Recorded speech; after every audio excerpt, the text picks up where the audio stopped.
Main ke rumah? Nonton bola? Makan. Gajian? Makan. Karena di meja makan banyak cerita seru terjadi. Dan apapun makanannya, minumnya teh botol Sosro. Bedah iklan teh Sosro. Menurut kalian gimana? Enak kan? Bagus kan? Dan pastinya mudah dipahami. Ini salah satu contoh iklan yang menggunakan teknik voice over dalam advertising-nya agar mudah dipahami dan diingat oleh masyarakat. Dari iklan ini kita tahu bahwa ada pesan yang ingin disampaikan oleh teh Sosro, yaitu dimanapun kalian berada, makan apapun, minumannya pasti teh botol Sosro. Ya, sesuai tagline-nya gitu ya. Dan pada episode kali ini kita akan membahas tentang voice over dalam pembuatan konten yang dimana sebelumnya sudah dibahas oleh Anggri dan juga Fauzan dalam pembuatan konten grafis dan juga video. Mau tahu bedah tentang voice over? Bareng sama Krisna di Titik Nol bersama kita mulai.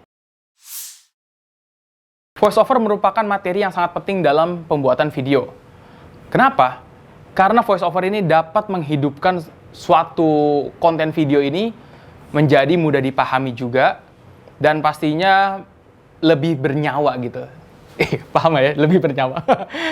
Nah, ternyata voice over itu tidak mudah, teman-teman. Karena yang pertama, teman-teman pastinya harus belajar tentang intonasi, belajar konsisten ya, terus belajar terus, dan memahami narasi sebelum teman-teman membuat konten video itu. Dan sebelum take voice over, teman-teman biasanya harus yang namanya latihan. Nah, latihan ini ada banyak dalam pembuatan konten voice over. Biar lidah-lidah kita ini tidak keseleo. Alias kecelakaan bibir kalau kata teman saya emang ngomongnya.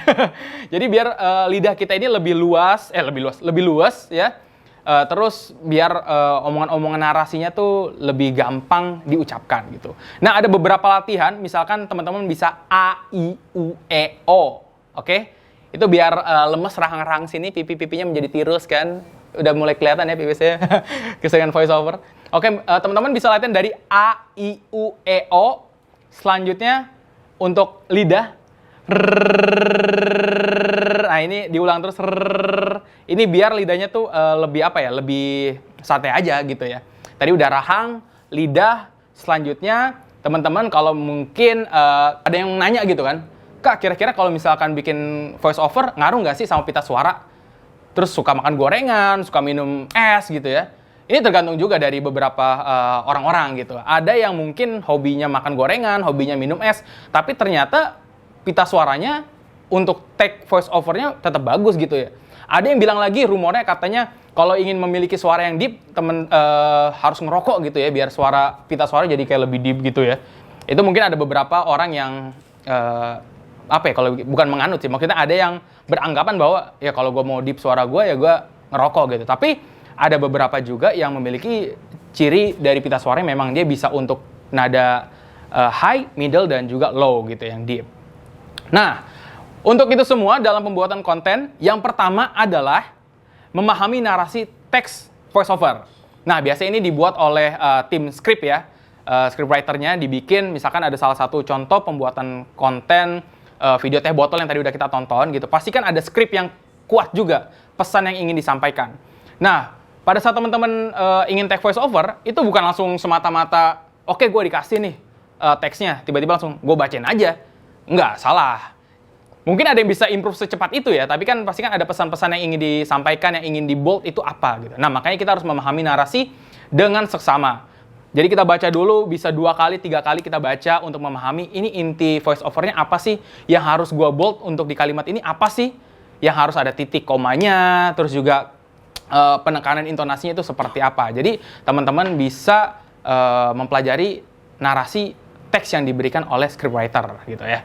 Yang kedua adalah kondisikan suasana.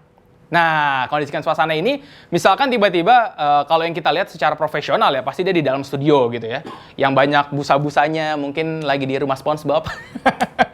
Jadi banyak busa-busanya gitu ya. Itu voice over-nya kenapa? Karena nanti untuk yang nadanya high, middle dan juga low itu dapat terkontrol dengan baik dan bisa teredam suaranya pastinya. Untuk nada high kan pasti kan kalau kita tiba-tiba diminta voice over gitu ya di tempat keramaian kan tidak mungkin kita harus teriak-teriak. Kecuali kalau deadline mungkin kita bisa nyari tempat suasana yang sepi gitu. Ini jadi bisa dikondisikan buat teman-teman sekiranya kalau ingin membuat voice over mungkin harus mencari suasana yang sedikit nyaman ya. dan juga sepi gitu, biar tidak ada noise dan juga distraction yang akan mengganggu teman-teman take voice over. Nah, biasa juga kalau misalkan teman-teman nyari suasana yang sepi, yang dipastikan jangan mencari ruangan yang bergema. Ini juga kurang bagus. Makanya tadi di dalam studio biasanya harus ada busa-busa di belakangnya gitu untuk meredam suara bergema itu. Karena nanti kalau bergema ntar dikira Bang Haji Roma gitu ya. Bergema. Bener nggak sih? Iya itu ya. Selanjutnya adalah mempersiapkan alat yang akan kita gunakan dalam take voice over. Nah, ini ada menjadi pertanyaan juga, kira-kira Kak, apakah harus memiliki alat yang proper untuk dalam pembuatan voice over? Kira-kira gue kalau pakai handphone bisa nggak sih? Nah, jadi sebenarnya device itu tidak dalam pembuatan voice over itu kita tidak mempermasalahkan device yang akan kita gunakan. Semua bisa kita gunakan gitu. Handphone bisa, handphone temen juga bisa. Ya, handphone di Roxy juga bisa kalau teman-teman mau minjam gitu ya. Jadi handphone bisa. Jadi tanpa harus alat yang proper, harus misalkan mic Behringer atau misalkan mic Samson. Aku adalah lelaki. Jadi misalkan tidak harus menggunakan mixer, tidak harus menggunakan mic yang sampai berjuta-juta untuk mendapatkan hasil yang memuaskan dan juga memukau gitu. Tapi biasanya harga yang mahal menentukan kualitas juga gitu. Nah, kalau alat bebas aja mau pakai apa, yang tadi udah gue bilang, handphone bisa, terus selanjutnya alat yang proper seperti mic, mixer itu udah cukup banget dalam pembuatan take voice over. Dan selanjutnya adalah ya udah kita take voice over, alat udah siap, suasana sudah mendukung, narasi gue udah memahami, ya udah kita take gitu. Nah, dalam pembuatan take voice over ini kita tadi udah memahami narasi yang akan kita sampaikan, suasana juga sudah mendukung, selanjutnya alat yang kita gunakan sudah ada. Nah, kita take voice over ini biasanya diulang-ulang terus. Tidak mungkin hanya satu kali langsung berhasil. Ya, kebetulan aja, kemungkinan ya tiba-tiba bagus hasilnya gitu kan. Itu nggak apa-apa gitu. Nah, tapi kalau misalkan menurut teman-teman pada saat pembuatan take ini yang pertama, kayaknya gue kurang puas deh. Gue take ulang lagi yang kedua. Gue take ulang lagi yang ketiga. Gitu ya. Sampai seterusnya teman-teman udah merasa puas. Oke. Selanjutnya adalah kita dengar secara seksama. Misalkan teman-teman udah take voice over menurut teman-teman bagus, didengar lagi kira-kira udah sesuai narasi atau belum. Ya. Kira-kira gue penekanan di sini agak kurang. Narasinya yang di sini kayaknya kurang pas deh. Gue memposisikan kalimat yang sesuai seperti apa gitu. Dan dalam pembuatan voice over ini sebenarnya tidak harus juga sesuai dengan teks gitu, textbook gitu ya.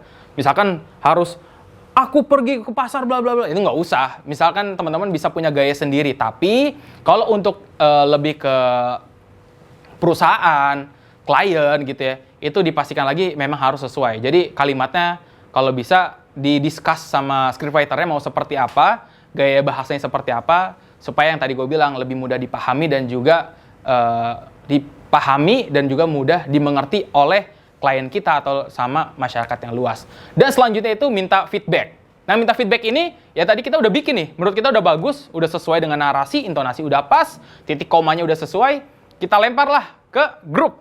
Misalkan kalau teman-teman punya grup, atau lu dikeluarin di grup ya. Jadi dilempar di grup aja, kita minta feedback gitu ke teman terdekat atau ke scriptwriter kita yang bikin kira-kira udah pas atau belum untuk sesuai dengan klien kita atau sesuai dengan perusahaan kita yang akan kita buat voice over-nya. Dan dari video yang telah kita buat dan diberi bumbu-bumbu sedikit voice over biar lebih bernyawa, pastinya akan kita sebarluaskan di media sosial. Kalian ingin tahu campaign di media sosial seperti apa? Nantikan episode 0 berikutnya. Saya Krisna Bayu Pratama, salam dari Binjai. Salam kreatif.